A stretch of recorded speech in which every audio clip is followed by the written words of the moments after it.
Welcome to another episode of That Mortgage Show. It's going to be a unique episode. I got no Al Butt, so he's on vacation, so it's just me. But I felt the need to do a show this week because we haven't done one in a while, 2 weeks, and this week was important. There was a lot going on this week on the economic calendar, which you can see above me. All the big items had to do with the labor market. It's important right now. The labor market's important right now because the Federal Reserve has come out and said, we've tackled inflation. Inflation's good. We beat it. We did what we got to do with inflation. And now that all our eyes are on the labor market. These reports that we're going to go over in a second are going to be direct catalysts to the action that the Federal Reserve takes September 18th.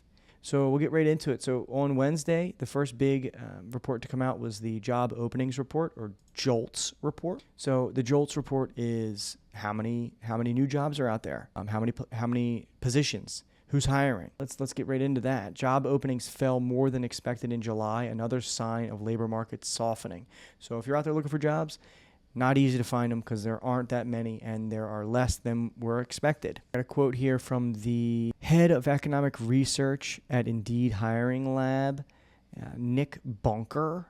Nick Bunker said, the labor market is no longer cooling down to pre-pandemic temperatures. It's dropped past it. Nobody, and certainly not the policymakers, the Federal Reserve, should want the labor market to get any cooler than it is. Perhaps it's time for the Federal Reserve to jump in and do something about it, and I think that something is lowering rates, lowering the cost of borrowing money. The job openings slumped to their lowest level in 3.5 years. Fewer jobs available for those looking than in the last 3.5 years. Not great. The next report that I want to get into is jobless claims. So initial jobless claims, people that are putting a claim in for the first time for unemployment. So recently unemployed, they're at their wits' end looking, and it's time to get unemployment. So these are people that are filing for unemployment. This report actually showed that fewer people are looking for that unemployment pay than economists expected. So this is slightly a positive sign.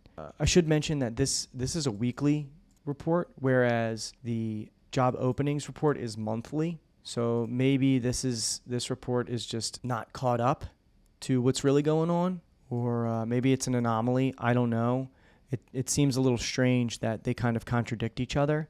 Nonetheless, I think what the positive jobless claims report did was just softened or dampened the fires that were raging from this bad job openings report. The last data that came out today, unemployment rate, unemployment report, non-farm payroll, and we had a couple Federal Reserve speakers, and who better to talk about it than a Fed chair?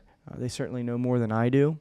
So let's see if we can find something about what Christopher Waller. Now, Christopher Waller, in my experience, whenever I read his stuff, he's not very optimistic. He's like always kind of keeps his cards, close to his chest or whatever, and he just doesn't give you much. So let's see. I got a headline here. Fed's Waller backs starting careful rate cuts in September. Says open to move to more forceful moves down the road. So I have a video I want to share here, and we'll just watch that and see what they have to say. We're hearing.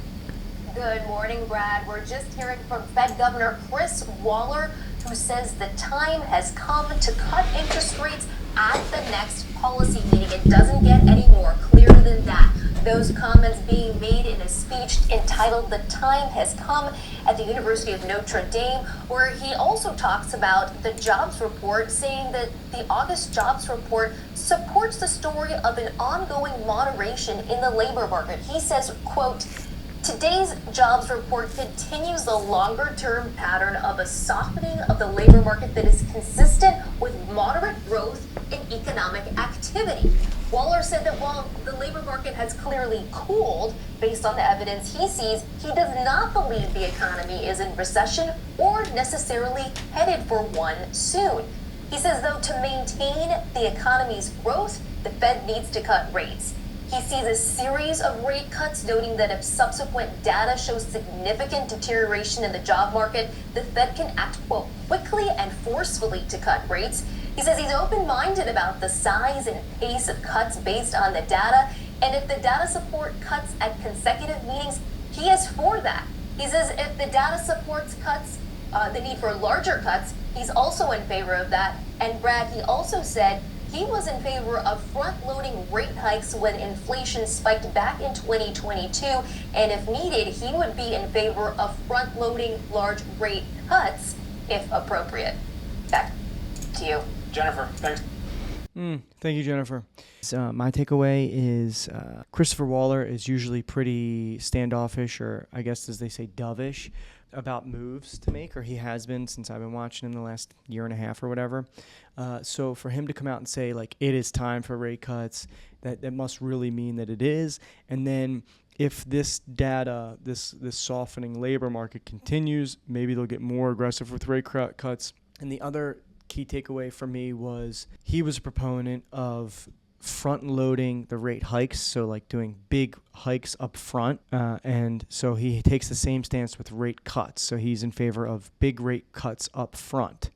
You look, not great signs for the labor market, not great signs for the employment, and it sucks for anybody that doesn't have work right now, and it certainly hasn't been easy. You know, the pandemic wasn't great for employment, and we're not booming right now, so that all sucks. But if you're in the market to buy, if you're in the mortgage business, if you've been waiting on interest rates, this type of talk from the Federal Reserve, it is a good thing for interest rates. It's a good thing, hopefully, for the cost of borrowing money on your credit cards, cost of money on your auto loans, student loans, like anything that is borrowed from the bank. If the Federal Reserve lowers their Fed funds rate, then it should affect our pocketbook and wallet. So although we want to see tons of people working and the employment rate low, it is nice to see that that maybe we'll get some relief on interest rates, mortgage rates.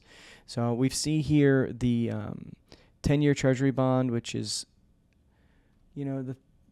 that's the number that everybody follows in the mortgage world to kind of speculate and get a beat on where interest rates are going or moving daily. So that is down to 3.7.